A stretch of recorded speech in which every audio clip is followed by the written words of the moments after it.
ইডলি বানাবো। তার জন্য আমি আগের দিন রাত্রিবেলা একটু বিউলির ডাল আর চাল ভিজিয়ে রেখেছি। একটু চাল ডাল ভিজিয়ে রেখেছি।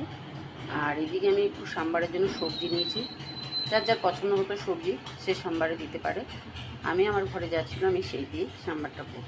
যেমন কুমড়ো, বিনস, গাজর আর সজনে ডাঁটা, এটা আমি সাম্বারে সবজি করব।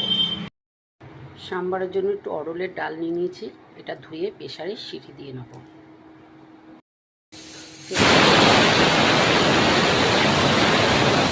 আর একটু সর্ষে দেবো, অল্প করে মেখে দিয়েছি। এরপরে আমি পেঁয়াজটা দিয়ে দেবো, হিং দিয়ে দিলাম।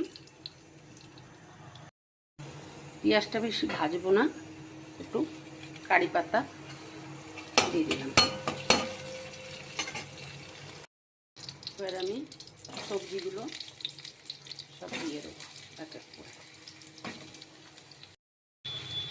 আমি একটু হলুদ দিয়ে দেবো, পরিমাণ মতো নুন দিয়ে দেবো, আর এখানে সাম্বার মশলা দিয়ে দেবো। দিয়ে মশলাটাকে দিয়ে কষাতে থাকবো।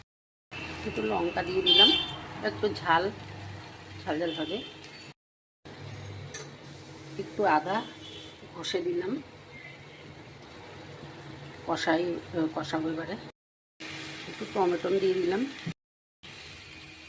পরিমাণ মতো আমি জল দিয়ে দেবো। ডালটা আমার সেদ্ধ হয়ে গেছে। চালটা ডালটা মিক্সিতে আমি পিস করে নিয়েছি। এবার সবজিটার মধ্যে আমি অরহর ডালটা ঢেলে দিলাম।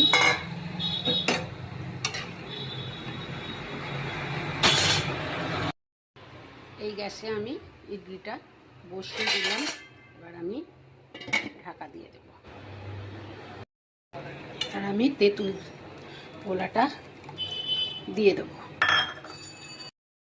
আমার সাম্বার ডাল এদিকে হয়ে গেছে।